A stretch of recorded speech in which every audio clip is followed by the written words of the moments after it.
Paz do Senhor Jesus a todos os irmãos. Mais um domingo nós estamos aqui para falarmos, hoje é eu e vocês, para falarmos sobre mais um assunto da Escola Bíblica Dominical. Sejam todos bem-vindos. Lembrando que nós estamos na nossa sede, Setor 70 Alphaville, na Avenida Copacabana, número 58, no centro Santana de Parnaíba. Você é muito bem-vindo, caso você queira estar presente conosco. E, aliás, é nosso convidado. Nós temos salas para todos os tipos de idade e faixa etária. Temos sala dos irmãos, das irmãs, separado cada um com o seu professor, respectivo professor. Lembrando também que nós temos cultos aos domingos da família durante a semana. Também, caso você queira vir cultuar conosco, nos conhecer, estar presente, será muito bem-vindo. Vamos então para o assunto de hoje.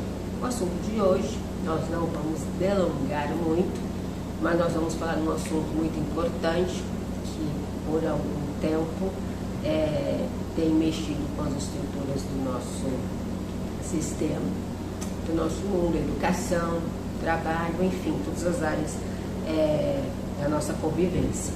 E é um assunto que vale a pena falar, vale a pena discutir, não só aqui na Escola Bíblica Dominical, mas tratando de um assunto familiar, vale a pena também nós conversarmos sobre isso em casa com os nossos filhos, enfim, roda de amigos, a gente conversar e trazer aquilo que as Escrituras traz para a gente, nos ensina. Lembrando também que nós somos cristãos, portanto, o nosso livro de regra, fé, prática, continua sendo as Escrituras Sagradas. Tudo que nós falarmos, aquilo que nós dialogarmos, que a gente trazer como doutrina, é baseado nas Escrituras Sagradas. Normalmente nós falamos, nós podemos dialogar, nós podemos dizer, mas afirmar categoricamente sobre qualquer tipo de assunto, a nossa base maior sempre vai ser as Escrituras Sagradas, ok? O nosso assunto de hoje, nós vamos para a lição de número 8, 20 de agosto de 2023, e o assunto é transgênero. Que transrealidade é essa? O que é isso? É um assunto que está em pauta. O que a Bíblia Sagrada diz sobre isso? O que nós cristãos pensamos e também agimos em relação a esse assunto? Lembrando que para nós cristãos nada é novo. Tudo que a gente discute, que a gente fala, nós tiramos uma resposta das Escrituras Sagradas. A Bíblia para a gente é a nossa autoridade maior. Então, baseado no que as Escrituras diz, é o que a gente vai trazer e conversar um pouquinho nesses minutos que nós vamos estar aqui, tá? O nosso textual está baseado em Gênesis, capítulo 2, verso 24, que diz assim: portanto, deixará o varão, seu pai e a sua mãe, e apegar-se à sua mulher, e serão ambos uma só carne. Aqui é a primeira base que a gente tira para a gente refutar o pensamento transgênero, ou seja, qualquer gênero além do feminino e masculino, homem e mulher, desconhecido das Escrituras Sagradas. Ou seja, a Bíblia não vai tratar. Tanto que nós não vamos ver esse tipo de assunto sendo tratado nas Escrituras. Porque se tem algo que as Escrituras não negocia, são seus princípios e seus valores. Eu sempre digo isso para os meus alunos. A Bíblia trabalha com valores e princípios sempre. Nós vamos ter durante a história da igreja, durante a história de Israel, durante a história da humanidade, muitos tipos de cultura, tipos de vida, pessoas que tiveram problemas durante a sua história. A Bíblia não faz questão de esconder os defeitos da história, os problemas que os grandes homens apresentados nas Escrituras eles tiveram, os desafios que enfrentaram.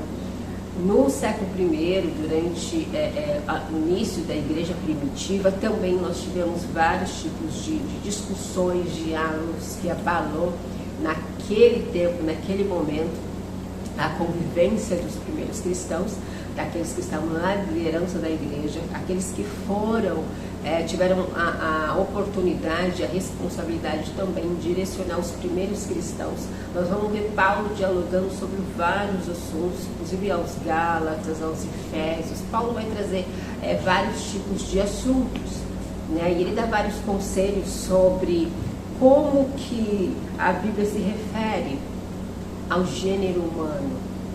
Lembrando que quando Deus ele fala referente homem e mulher nesse texto, ele é categórico, ele fala: deixa o homem, seu pai, sua mãe, e vai se apegar à sua mulher, à sua esposa.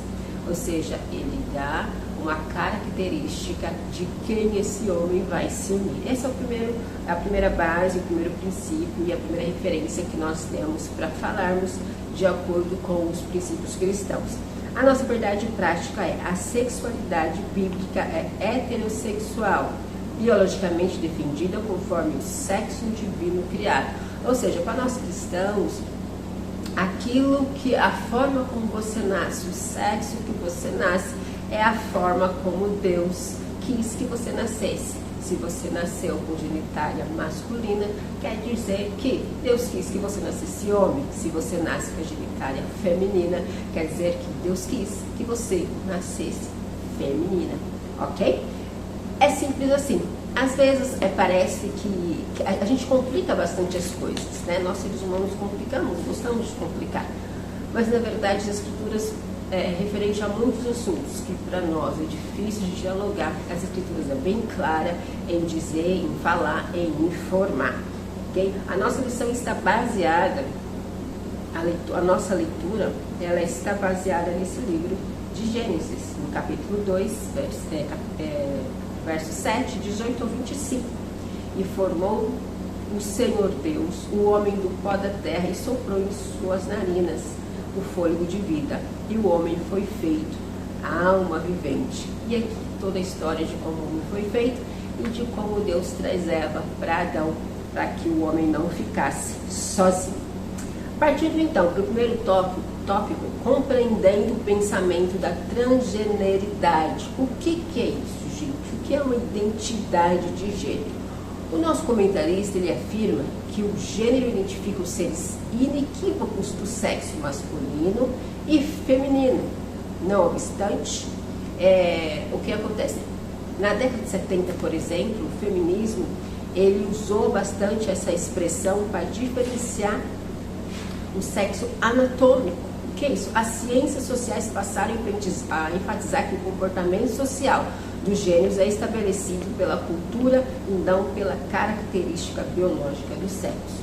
Aqui a gente já pula para o tópico 2, o que diferencia do transgênero para o cisgênero. O que vem a ser isso? De acordo com o entendimento geral da sociedade, o entendimento geral social. Cisgênero é aquela pessoa que se identifica com o sexo com o qual nasceu. Se você é mulher, se identifica como sendo mulher mesmo. Agora o transgênero não. Ele vai se identificar com outro tipo de sexo, com outro estilo de pessoa. Se ele nasceu com sexo feminino, ele não vai se identificar como sendo mulher. Ele vai se identificar com outro sexo. E aí a gente vai ter as suas anuências, as suas variações, né? A gente vai surgir então aqui, de acordo com a visão geral, o LGBTQIAPN+, são vários tipos de gêneros aí que hoje a sociedade discute. Esse assunto ele chegou em grandes proporções. Hoje nós temos essa comunidade, vamos dizer assim, reavendo ou pleiteando vários direitos em relação ao heterossexual ou, enfim, a várias partes que a sociedade abrange. E a Igreja do Senhor, ela tem um papel muito importante. Nós, como igreja, eu falo igreja no sentido do reino de Deus. Porque quando a gente fala, a gente entende igreja só como local, a gente tende a errar mais. Porque a igreja local, nós vamos falar de cultura, vamos falar de costumes, vamos falar de várias coisas, vários assuntos que, na verdade, identificam a igreja local, uma denominação. Mas quando a gente fala de reino, a gente está abrangendo o mundo inteiro. A gente está abrangendo todas as pessoas que acreditam nas Escrituras Sagradas, têm Jesus Cristo como Senhor e seguem, na medida do possível, os preceitos, os valores e os princípios do reino de Deus. Então, basicamente é isso. O que é transgênico e o que que é cisgênero. Transgênero, a pessoa que não se identifica com o sexo no qual nasceu, e cisgênero, a pessoa que se identifica com o sexo que nasceu. A Bíblia, ela vai dizer que Deus, ele foi muito claro quando fez o homem e a mulher. No tópico 2, a gente reafirma então a visão bíblica de gênero, que é a constituição biológica. O texto diz assim: do hebraico Adão, o homem foi formado do pó úmido da terra. Nosso Senhor ratificou que desde o princípio da criação, Deus os fez macho e fêmea. Nossa declaração de fé, aqui a gente está falando da declaração de fé nas Assembleias de Deus Ministério do Belém, professa que o ser humano é constituído de 3 substâncias, que é o corpo físico, o espírito e a alma. Isso vai estar lá, a gente tem como base 1 Tessalonicenses capítulo 5, verso 23 e Hebreus capítulo 4, verso 12. Desse modo, o corpo físico é um invólucro das partes imaterial. Nesse caso, o sexo e o gênero estão relacionados com as características orgânicas do corpo e dos órgãos genitais. Significa que na criação divina, os cromossomos sexuais XY determinam o sexo masculino, macho, e o XX determina o sexo feminino. Ou seja, aquilo que a Bíblia, que Deus fez, a forma que foi criado, dessa forma que é. Nós cristãos aceitamos a forma, da forma que nós nascemos, do jeito que Deus nos colocou no mundo. Então, para nós, não é difícil aceitar quem somos. Não é difícil aceitar o nosso corpo. Aí, talvez algumas pessoas falam assim, pode dizer assim, bom, mas é possível que no meio cristão não existe pessoas que tenham essa dificuldade, que são pessoas que estão lá, mas são homossexuais, são pessoas lésbicas. Existe sim no nosso meio, isso é verdade. Mas na maioria das vezes, pessoas que têm essa dificuldade, esse desafio, assim como outras pessoas têm vários outros desafios. O cristão, ele é convidado diariamente a ter a sua vida com Deus desafiado. Nós temos renúncias todo dia a fazer. E renunciar, muitas vezes, o nosso desejo é uma dessas coisas que a gente tem que fazer. É um problema que, na maioria de nós, talvez, nós não sabemos como funciona. É verdade. Porque muitos dos problemas que nós enfrentamos é muito pessoal, é muito individual. Então, não dá para eu mensurar, puxa, o meu problema é maior que o outro, o meu desafio é maior que o outro, ou aquilo que eu tenho que renunciar é mais pesado do que o outro. Não dá. Paulo, ele vai falar que todos os dias nós temos que tomar a nossa cruz e seguir a Cristo, se quisermos ser cristãos, se quisermos continuar nesse reino. E olha que Paulo foi um homem que enfrentou vários desafios, né? E ele vai dizer para os Gálatas que quem o chamou foi o próprio Jesus, né? Independente daquilo que ele fazia antes e daquilo que ele foi chamado para fazer, quem se responsabilizava era o próprio Cristo. E ele tinha dificuldade, ele fala tanto que ele precisa estudar novamente as Escrituras à luz de Cristo. Ele era um cara muito zeloso pelas leis, pela tradição, exatamente por isso que ele matava as pessoas, porque ele achava que a forma de entendimento que ele aprendeu, no meio que ele vivia, que era o correto. E tudo aquilo que era diferente daquilo que aprendeu, daquilo que ele vivia, era o errado. Então, por isso, deveria morrer, deveria ser excluído desse mundo.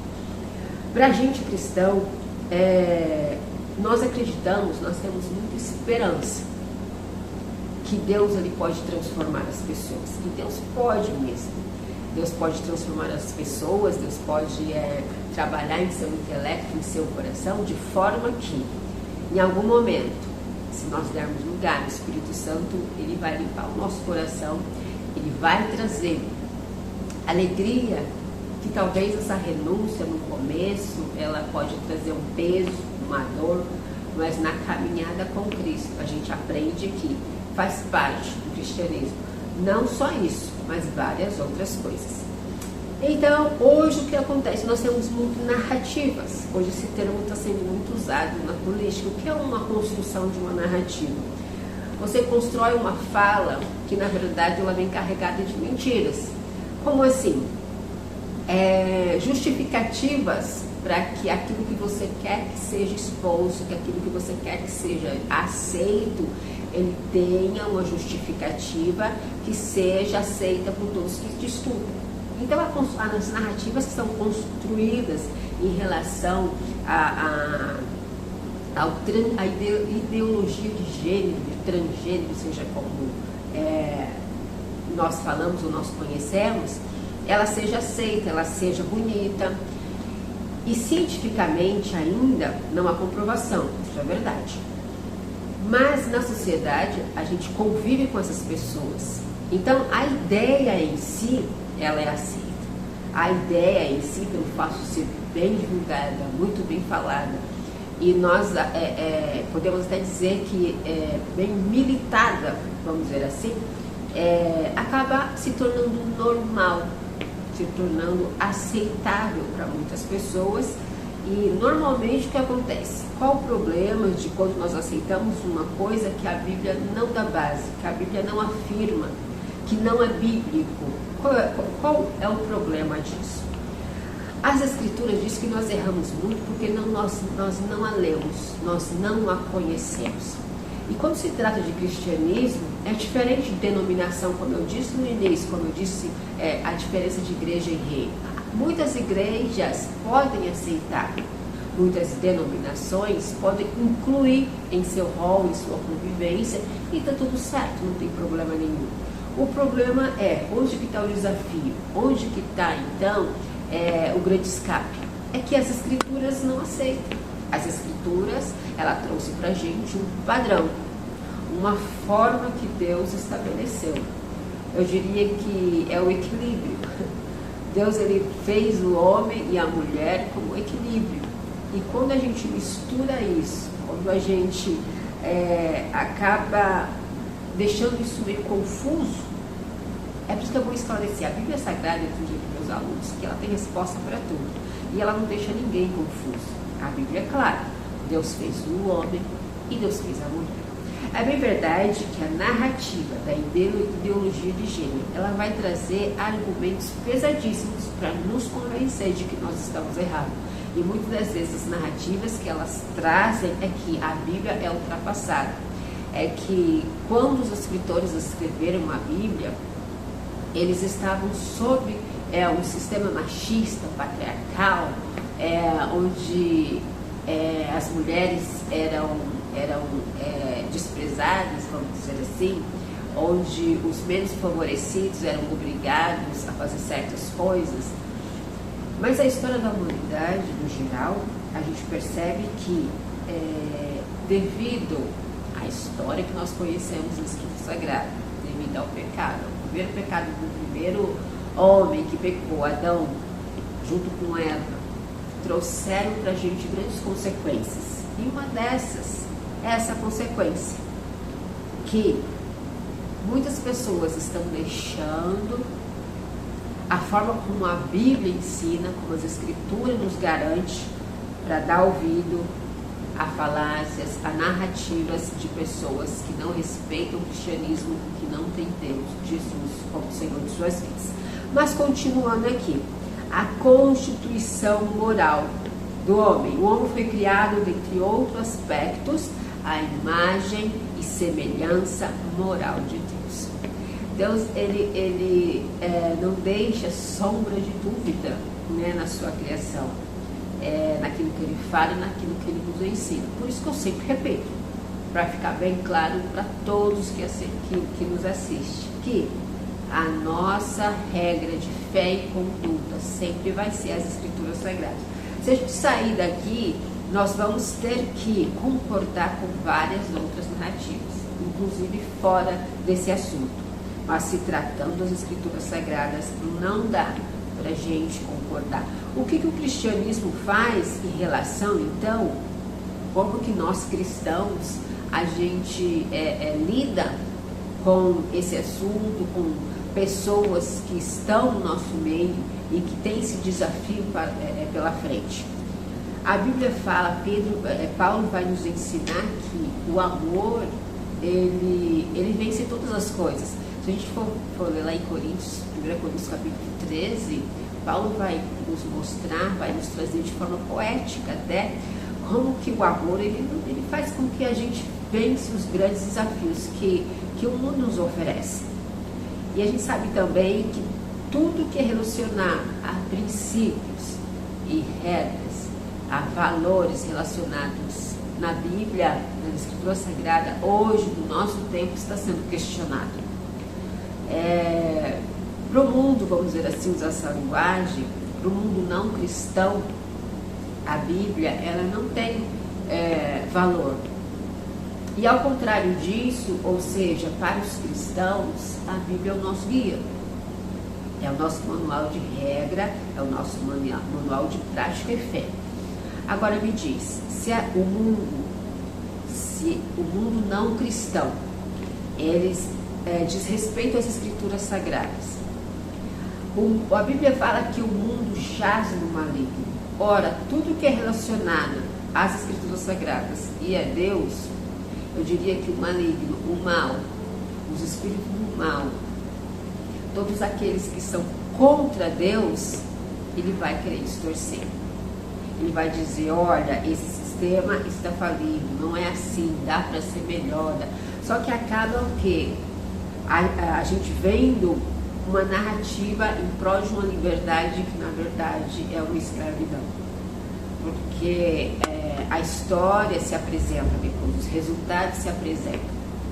O que o mundo coloca parece que é algo bom, só traz aquilo que é bom, que é legal, a liberdade, o glamour, vamos dizer assim. Mas a gente sabe que existem famílias hoje sofrendo, pessoas sofrendo sozinhas.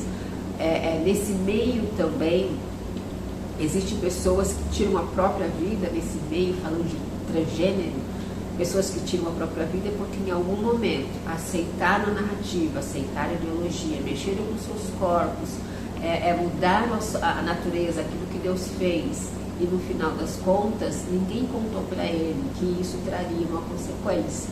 Como está lá em Gálatas capítulo 6, tudo que aquilo que o homem planta, isso vai colher. E principalmente em relação ao corpo, que para nós cristãos, o corpo é o templo e morada do Altíssimo. Você imagina, se você não cuidar daquilo de mais precioso que Deus te deu neste mundo, imagina do resto. E disso também o Senhor, ele pedirá conta. O Senhor, ele vai pedir aquilo que você fez com aquilo de mais precioso que ele te deu. Ele te deu um corpo para você cuidar, porque através dele você iria fazer grandes coisas para o reino de Deus. E na verdade o mundo, ele quer desconstruir isso, desconstruir aquilo que a Bíblia traz para a gente como base de fé, como base de vida, vida em abundância, como Jesus vai nos dizer. E para concluir então, o nosso comentarista diz que o sexo, o gênero e a sexualidade fazem parte da constituição anatômica e fisiológica divinamente instituída, ou seja, Deus fez dessa forma. Nas Escrituras existe apenas duas possibilidades de gênero: o masculino, macho, e o feminino, fêmea, está lá em Gênesis 1:27. Ao término da criação, viu Deus tudo quanto tinha feito, e eis que era muito bom. Ele não errou em criar a sexualidade heterossexual para a humanidade. Portanto, ninguém nasce predestinado a identificar-se como transgênero. Muda-se a cultura, mas a palavra de Deus permanece imutável. Ou seja, Deus, ele não erra quando cria o ser humano. Ele não erra, puxa, eu saí errado, eu nasci com corpo de homem, mas eu me sinto mulher. Eu nasci no corpo de mulher, mas eu me sinto homem. Quando a gente faz essa afirmação, nós estamos dizendo que o Criador da vida, aquele que sabe todas as coisas, errou. Você não imaginou você dizer que Deus errou em ter criado você do jeito que nasceu, da forma que nasceu, com o sexo que nasceu? Isso é uma afronta. No cristianismo, para o entendimento cristão, isso é uma afronta, mas Deus, Ele é bom, Deus é misericordioso, Deus faz grandes coisas nas nossas vidas. Existem pessoas no mundo que são milagres de Deus, e para essas pessoas o Senhor tem projetos, tem planos também, assim como para Paulo, por exemplo. O grande desafio dele foi amar os cristãos, porque Paulo odiava os cristãos. E para essas pessoas talvez, e para nós cristãos, o grande desafio é amar e cuidar dessas pessoas, deixar que o Espírito Santo faz a obra, que é a libertação, que é a aceitação. E o demais, com certeza, Deus faz. A nossa parte a gente faz. O ódio não é aconselhável. A Bíblia não diz que a gente deve odiar, que a gente deve excluir, abandonar, ficar longe. Não. Muito pelo contrário. É acolher, abraçar, mas deixar claro que Deus, Ele ama o pecador, mas o pecado Ele aborrece. E a ideia do cristianismo sempre foi: você vem e deixa que o Senhor te livre. Se esforce, porque Deus, Ele faz grandes coisas, grandes obras na nossa vida, infinitamente mais do que aquilo que a gente imagina. Deus abençoe sua vida. Até o próximo domingo.